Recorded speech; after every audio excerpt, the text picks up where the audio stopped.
आज की कहानी का शीर्षक है सोई हुई खूबसूरत राजकुमारी। तो चलिए कहानी शुरू करते हैं। पहाड़ियों और प्राचीन जंगलों के बीच बसे एक राज्य में एक राजा और रानी रहते थे, जो कई वर्षों से एक बच्चे की इच्छा रखते थे। आखिरकार उनकी इच्छा तब पूरी हुई जब एक सुंदर बच्ची का जन्म हुआ। उन्होंने उसका नाम एलिस रखा, जिसका अर्थ है महान, क्योंकि वह उनके जीवन में रोशनी और खुशी लेकर आई। राजकुमारी एलिस के जन्म का जश्न मनाने के लिए राजा और रानी ने एक शानदार दावत का आयोजन किया। राज्य के सभी कोनों से रईसों और किसानों को समान रूप से आमंत्रित किया गया था। रात भर संगीत, नृत्य और दावतें होती रही। नवजात राजकुमारी को उपहार देकर आशीर्वाद देने के लिए दूर देशों से 3 बुद्धिमान परियों को भी आमंत्रित किया गया था।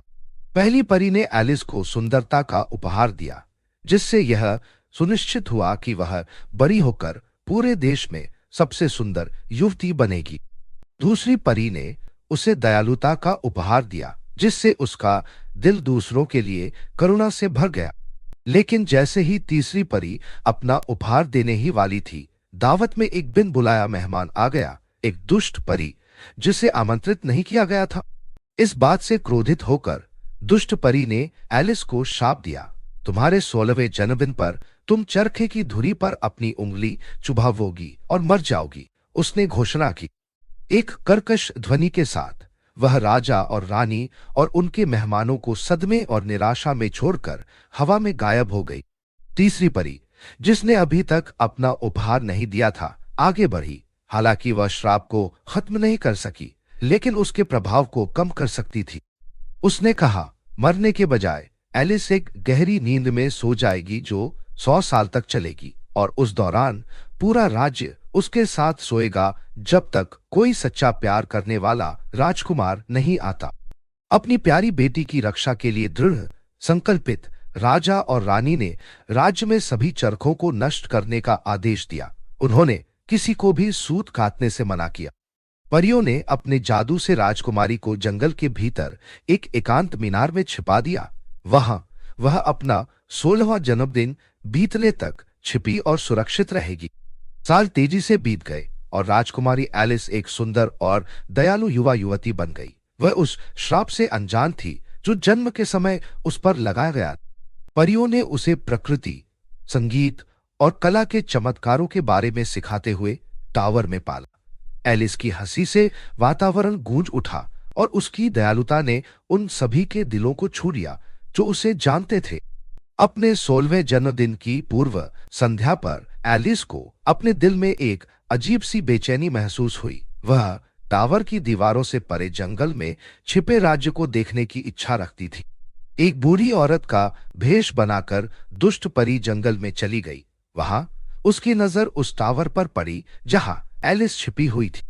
अपने काले जादू का उपयोग करके उसने राजकुमारी को एक कमरे में बुलाया, जहां धूल भरे कपड़े के नीचे एक चरखा छिपा हुआ था। अजीब यंत्रणा से उत्सुक होकर एलिस चरखे के पास पहुंची। जैसे ही उसने उसे छूने के लिए हाथ बढ़ाया, दुष्ट परी का श्राप पूरा हो गया। एलिस ने धुरी पर अपनी उंगली चुभाई और गहरी मंत्रमुग्ध नींद में सो गई। परियां उसके जादू से सतर्क होकर टावर की ओर दौड़ी, लेकिन तब तक बहुत देर हो चुकी थी। एलिस की रक्षा करने में उनकी विफलता से निराश होकर परियों ने पूरे राज्य पर एक शक्तिशाली जादू कर दिया। महल के चारों ओर कांटों का घना जंगल उगाया था, जो इसे बाहरी दुनिया से बचाता था। वहां एलिस और उसके लोग 100 साल तक बिना किसी रुकावट के सोते रहे, उस दिन का इंतजार करते रहे जब सच्चा प्यार राजकुमारी को जगाएगा। साल दशकों में और दशक सदी में बदल गए। राज्य समय के साथ लुप्त हो गया, एक भूली हुई कहानी जो केवल सबसे पुरानी कहानियों में फुसफुसाती थी। फिर भी किंवदंतियों में सहने का एक तरीका होता है, और ऐसा ही हुआ कि लुइस नाम के एक बहादुर युवा राजकुमार ने मंत्रमुग्ध महल के भीतर छिपी सोई हुई सुंदरता के बारे में सुना। सपनों और प्राचीन आवाजों की फुसफुसाहट से प्रेरित होकर प्रिंस लुइस ने कांटों के घने जंगल से होकर यात्रा की। परियों के आशीर्वाद से, जिन्होंने उसे तलवार और ढाल उपहार में दी थी, वह उलझी लताओं के बीच से तब तक लड़ता रहा जब तक कि वह महल के द्वार तक नहीं पहुंच गया। अंदर उसने महल को सन्नाटे और अंधेरे में डूबा हुआ पाया। दीवारों पर मकड़ी के जाले लटके हुए थे और हर सतह धूल से ढकी हुई थी। जैसे ही वह सबसे ऊंचे टावर पर घुमावदार सीढ़ियां चढ़ गया, उसका दिल भय और आशा दोनों से धड़क उठा। आखिरकार वह उस कक्ष में पहुंच गया जहां एलिस सो रही थी। उसकी सुंदरता समय बीतने के साथ कम नहीं हुई थी। वह एलिस की सुंदरता से उसी पल मोहित हो गया।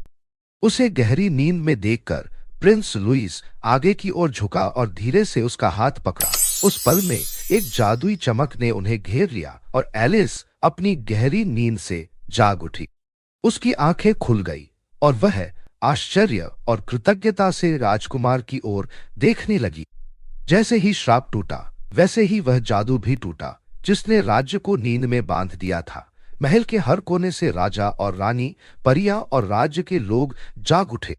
जब उन्होंने अपनी प्यारी राजकुमारी की वापसी और एक नए युग की शुरुआत का जश्न मनाया, तो हॉल में खुशी की चीखें गूंज उठी। एलिस के जागने से राज्य में शांति और समृद्धि लौट आई। कंटीले जंगल पिघल गए, जिससे एक बार फिर घुमावदार पहाड़ियां और प्राचीन जंगल दिखाई देने लगे जो इतने लंबे समय से महल को घेरे हुए थे।